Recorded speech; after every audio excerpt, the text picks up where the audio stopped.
नमस्कार। ओम नमः शिवाय। मैं ज्योतिष शास्त्री रमेश चौबे उपस्थित हूं आपके समक्ष 26 फरवरी 2025 शिवरात्रि के पावन अवसर पे किस तरह आप भोलेनाथ की पूजा करें और किस प्रकार से अलग अलग उपायों को करके आप अलग अलग अपने मनोकामनाओं की पूर्ति कर सकते हैं, इस विषय पर चर्चा करने के लिए शास्त्र ये कहता है कि साल भर के जितने भी एकादशी होते हैं उन सबका संपूर्ण लाभ प्राप्त हो जाता है यदि आप केवल शिवरात्रि का व्रत करते हैं। तो शिवरात्रि का व्रत जो है वो सबको करना चाहिए। अत्यंत ही महत्वपूर्ण और पावन ये जो है व्रत है। इसको करने से जीवन में सब प्रकार के कष्टों से मुक्ति मिलती है। क्यों? क्योंकि भोलेनाथ जो हैं वो देवादिदेव हैं और उनकी पूजा करने से जिंदगी में सारे प्रकार के समस्याओं का समाधान हो जाता है। 9 ग्रह जो हैं वो उनके अधीन हैं और 9 ग्रह की कृपा प्राप्त करने के लिए आपको अलग अलग वस्तुओं को अलग अलग तरीके से शिव जी पर चढ़ा करके अभिषेक करके और अपना जो है 9 ग्रहों का आप लाभ ले सकते हैं।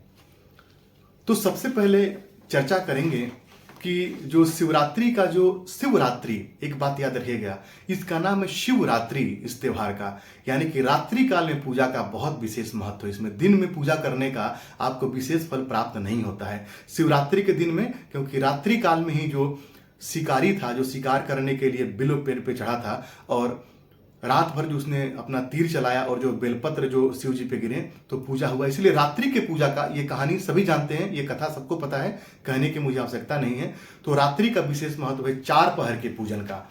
4 पहर का समय बताऊंगा और यदि 4 पहर का पूजा आप नहीं कर सकते हैं तो सबसे श्रेष्ठ मुहूर्त भी मैं आपको बताऊंगा कि सबसे श्रेष्ठ जो है समय क्या है। निश्चित काल का समय, निश्चित काल में पूजा करने से संपूर्ण फल की आपकी प्राप्ति आपको हो जाएगी। तो जो शिवरात्रि का जो चतुर्दशी तिथि जो है वो 26 को 11:11 सुबह से लग जाएगा और उसके बाद ये नहीं कि आप सुबह से पूजा करना शुरू कर दीजिएगा, जब चतुर्दशी तिथि लगे तभी से आपको पूजा करना है, तो आपको विशेष इसका लाभ होगा। जो शिवरात्रि का प्रथम पहर है वो शाम को 5:34 से 7 बजे तक है, संध्या काल में। ये प्रथम पहर के आप पूजा इसमें कर सकते हैं यदि जो 4 पहर की पूजा करना चाहते हैं उनके लिए। दूसरा पहर जो है 9:30 से और 11:04 तक, और जो निश्चित काल का जो समय है वो 11:26 से 12:14 तक। इसमें आप किसी भी मनोकामना को लेकर के और शिव जी से प्रार्थना कीजिए, उनकी पूजा कीजिए शिव जी की, आपकी मनोकामना जरूर पूरी होगी। कैसे पूजा विधि है वो मैं आपको बताता हूँ। और जो चतुर्थ पहर है वो सुबह 4 बजे से लेकर के 5:34 तक जो है वो चौथा पहर है। इन चारों पहर में आप पूजा करेंगे, अत्यंत श्रेष्ठ माना गया है। नहीं कर सकते हैं निश्चित काल 11:26 से लेकर के और 12:14 तक, इस बीच में आप पूजा कर लीजिए। यदि ये भी नहीं कर सकते हैं तो संध्या काल में 5:34 के बाद कभी भी आप पूजा शिव जी की कर सकते हैं। आपको इससे हर प्रकार का जीवन में लाभ होगा। सबसे पहले जो है शिवलिंग पे क्या करना चाहिए आपको, सामान्य जल से स्नान करा करके उसके बाद में दूध दही घी से स्नान, यदि आप अलग अलग नहीं करा सकते हैं, यदि करा सकते हैं तो दूध से, दही से, घी से, मधु से और शक्कर से स्नान कराइए। फिर शुद्ध जल से स्नान कराइए और जो उसके बाद में शिवलिंग को अच्छे से पूछ करके और उसके बाद जो है पंचोपचार, षोडशोपचार, गंध धूप पुष्प चढ़ा के पूजा कीजिए। नहीं कर सकते हैं, संपूर्ण सभी मनोकामनाओं की पूर्ति के लिए सीधे जो है आप पंचामृत से अभिषेक कीजिए। पंचामृत बना लीजिए, दूध दही घी शक्कर मधु आपस में मिला करके और पंचामृत से स्नान कराइए। फिर शुद्ध जल से स्नान करा के शिवलिंग को अच्छे से पूछ दीजिए और पूछने के बाद वस्त्र दीजिए, जनेऊ दीजिए, बेलपत्र दीजिए, धूप दीप गंध नैवेद्य इत्यादि चढ़ा करके और पूजा करिए। इससे आपको फायदा होगा।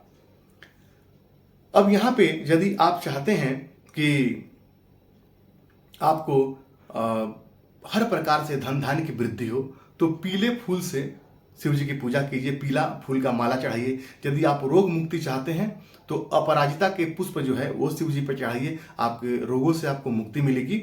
इसके अलावा जो है आपको नवग्रहों को ठीक करने के लिए कैसे कैसे आपको क्या चढ़ाना चाहिए वो मैं आपको बताता हूं। सबसे पहले मैं आपको बताऊंगा कि मान लीजिए यदि किसी व्यक्ति को काल सर्प दोष है और आपने उसकी शांति करवा ली है, फिर भी आपको कहीं ना कहीं ऐसा लग रहा है कि नहीं मुझे समस्या हो रही है, तो आपको क्या करना चाहिए कि पूजा संपूर्ण, जिसे मैंने आपको बताया, इसे पूजा कर लीजिए। पूजा करने के बाद में आप जो है कम से कम 108 दुर्वा, और नहीं तो कम से कम 28 दुर्वा तोड़ लीजिए। दुर्वा यानी कि दूब, घास। और घास के ऊपर जो पत्ते हैं वो जैसे बेलपत्र में 3 पत्ते हैं, वैसे घास में आपको 3 पत्ते ही रखना है। 3 पत्ती वाला आपको घास जो है तोड़ के, और 28 घास आप ले लीजिए। 108 मत लीजिए, आप 28 ले लीजिए। और एक कटोरी में थोड़ा घी ले लीजिए, और एक कटोरी में थोड़ा अक्षत ले लीजिए।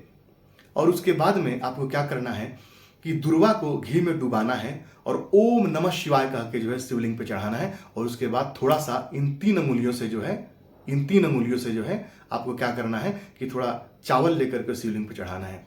माने प्रत्येक बार दुर्वा को आपको जो है घी में डुबाना है, ओम नमः शिवाय कह के शिवलिंग पे चढ़ाना है, थोड़ा चावल चढ़ाना है। इससे आपके काल सर्प दोष से मुक्ति आपको मिलेगी। आप प्रार्थना कीजिए कि हे प्रभु, मुझे काल सर्प दोष है, मुझे उससे मुक्ति दीजिए। इसके अलावा जो है यदि आपके कुंडली में सूर्य खराब है, आपको मान सम्मान, आपको पद प्रतिष्ठा नहीं मिल रही है, किसी के लिए बहुत कर रहे हैं फिर भी अंत काल में आपको सुनने को मिलता है कि आपने मेरे लिए क्या किया, तो आपको समझना चाहिए कि आपका कहीं ना कहीं सूर्य खराब है। यदि सरकारी नौकरी के लिए आप बहुत प्रयत्नशील हैं, सरकारी नौकरी के लिए बार बार आप प्रयत्न कर रहे हैं लेकिन नौकरी आपकी नहीं लग रही है, तो समझिए कि कहीं ना कहीं सूर्य जन्य पीड़ा आपकी कुंडली में है। तो शिवरात्रि के दिन आपको क्या करना चाहिए? आप निश्चित काल ले लीजिए, जो मैंने आपको निश्चित काल का समय बताया। उस समय क्या कीजिए, एक तांबे के लोटे में गंगा जल लीजिए और उसमें जो है लाल चंदन डालिए और थोड़ा सा जौ डालिए, जौ। और उसके बाद में जो है शिवलिंग पे चढ़ाइए और अपने मन की मनोकामना को शिव जी से कहिए। इससे आपके सूर्य अच्छे हो जाएंगे और सरकारी नौकरी में जो आपको समस्या आ रही है, मान सम्मान में जो बाधा आ रही है, या यदि अभी सरकारी नौकरी करते हैं वहाँ कहीं ना कहीं आपके जो उच्च अधिकारी से आपका तालमेल खराब रहता है, वो अच्छा हो जाएगा। उसमें बहुत हद तक आपको लाभ होगा। अब मान लीजिए आप हमेशा मानसिक तनाव में रहते हैं, छोटी छोटी बातों पे टेंशन, फ्रस्ट्रेशन आपको हो जाता है, थायराइड की प्रॉब्लम आपको सताती है। यदि आप स्त्री हैं तो आपको सिस्ट की समस्या है, जो है सीने में जो है ब्रेस्ट में जो है गांठ बन गया है, या ब्रेस्ट कैंसर की समस्या ऐसे आपको सता रही है, तो इन सारे समस्याओं का जो समाधान जो है आपको शिवलिंग के दिन, शिवरात्रि के दिन आपको मिल सकता है। ये सब चंद्र जन समस्या है, सब चंद्रमा से होने वाले परेशानी है, डिप्रेशन, फ्रस्ट्रेशन, ये सारे। आपको क्या करना चाहिए, दूध में कपूर मिला करके और शिवलिंग पे चढ़ाना चाहिए। इससे जो है आपको चंद्र जन्य जो सारे समस्या उसका समाधान हो जाएगा। अब मान लीजिए यदि आपको कहीं ना कहीं कर्ज आपको सता रहा है, आप कर्ज लेकर के फंस गए हैं, आपका सारा सैलरी जो है कर्ज में जा रहा है, आपका घर नहीं बन पा रहा है, घर बनते बनते रह जा रहा है, और या घर बना रहे हैं बीच में घर छूट गया, तो समझिए कहीं ना कहीं ये मंगल की समस्या है। तो मंगल की समस्या से मुक्ति के लिए आपको क्या करना चाहिए इस दिन? तो आपको मसूर की दाल जो आती है ना, वो छिलके वाली आती है एक दाल, साबुत दाल आती है। एक तो टूटा हुआ आता है दाल जो हम बनाते हैं, एक साबुत दाल आता है मसूर का, वो दाल ले लीजिए। कितना? 108 दाल ले लीजिए। हल्का सा उसको पानी से धो लीजिए और धोने के बाद में क्या करना है आपको कि 108 आपको बेलपत्र भी लेना है और प्रत्येक बेलपत्र पे एक जो मसूर की दाल रखिए और ओम नमः शिवाय, ओम नमः शिवाय ऋण मुक्तेश्वराय नमः, ओम नमः शिवाय ऋण मुक्तेश्वराय नमः, ये मंत्र कह के और प्रत्येक बेलपत्र पे एक जो है दाल रखिए और शिव जी पे चढ़ाइए। इससे आपको मंगल आपका ठीक हो जाएगा और आपके जीवन में जो है मंगल जन सारे सुफल आपको प्राप्त होने लगेंगे। अब मान लीजिए कोई बच्चा है, मोबाइल का एडिक्शन बहुत ज़्यादा बढ़ गया है, पढ़ाई में उसका मन नहीं लग रहा है कहीं ना कहीं, और आप चाहते हैं कि मेरा बच्चा उन चीज़ों से दूर हो जाए। वो कहीं ना कहीं आप देखिएगा भूलने की आदत हो गई है बहुत ज़्यादा। जो छोटी छोटी जो जिंदगी में आपके जो स्मरण शक्ति है कमजोर हो रही है, छोटी छोटी चीज़ें रख के कहीं ना कहीं आप भूल जाते हैं। कहीं ना कहीं बुद्धि से संबंधित समस्या है, चर्म रोग की समस्या है, स्किन प्रॉब्लम है, तो समझिए बुध आपकी कुंडली में खराब है या आपके बच्चे कुंडली में खराब है। आपको क्या करना चाहिए, एक लोटे में गंगा जल लीजिए और उसमें गुलाब जल डालिए। गुलाब जल नहीं डाल सकते हैं तो गुलाब की पंखुड़ियां डालिए और तब शिव जी पे चढ़ाइए। इससे बुध जन्य बाधा आपका दूर हो जाएगा, चमड़े की समस्या दूर होगी, चेहरे पे आपके ग्लो आएगा और बुध आपके कुंडली में अच्छा हो जाएगा। वहीं बहुत ज़्यादा फाइनेंशियल क्राइसिस आपको रहता है, आपको कहीं ना कहीं धन को लेकर समस्या रहता है, आप परेशान हैं, आप उच्च शिक्षा में आपके बाधा आ रहा है, यदि हायर एजुकेशन आप लेना चाहते हैं उसमें बाधा आ रहा है, आपके दाम्पत्य जीवन में कहीं ना कहीं पति से तालमेल में बाधा आ रहा है, तो समझिए आपकी कुंडली में बृहस्पति खराब है। यदि स्त्री हैं तो आपके कुंडली में बृहस्पति खराब है, और पुरुष हैं तो भी यदि आपको फाइनेंशियल क्राइसिस आ रहा है तो आपका बृहस्पति समझिए आपको खराब है। आपको क्या करना चाहिए इस दिन, आपको जो है शिवलिंग पे जो है गंगा जल चढ़ाना चाहिए, और उसके बाद में थोड़ा सा कच्चा हल्दी आता है बाहर में, कच्चे हल्दी को थोड़ा सा कूट करके, कच्चे हल्दी को सिलवट्टे पे कूट लीजिए, नॉर्मली ऐसे कूट लीजिए और कच्चा हल्दी शिवलिंग पे चढ़ाइए। इससे आपका जो है बृहस्पति अच्छा हो जाएगा और आपको धन धान्य की समस्याओं का समाधान आपके हो जाएगा। मान लीजिए लग्जरियस लाइफ में चाहते हैं, विवाह नहीं हो रहा है, विवाह में बाधा आ रहा है, दाम्पत्य जीवन खराब है, दाम्पत्य जीवन में समस्या आ रही है, तो समझिए आपकी कुंडली में आपका शुक्र खराब है। तो शुक्र खराब होगा तो बहुत सारी प्रॉब्लम देता है। स्त्रियों को जो है बहुत ज़्यादा जो है जननांगों से संबंधित समस्या आ रही है, तो समझिए आपका शुक्र खराब है। तो इस दिन आपको क्या करना चाहिए, शिव जी पे गंगा जल अर्पित कीजिए 1 लोटा, और उसके बाद 7 घी का दीपक जो है वो एक लाइन में शिवलिंग के पास जो जलाइए, और अपने मन की मनोकामना को कहिए। इससे आपका जो है शुक्र अच्छा हो जाएगा।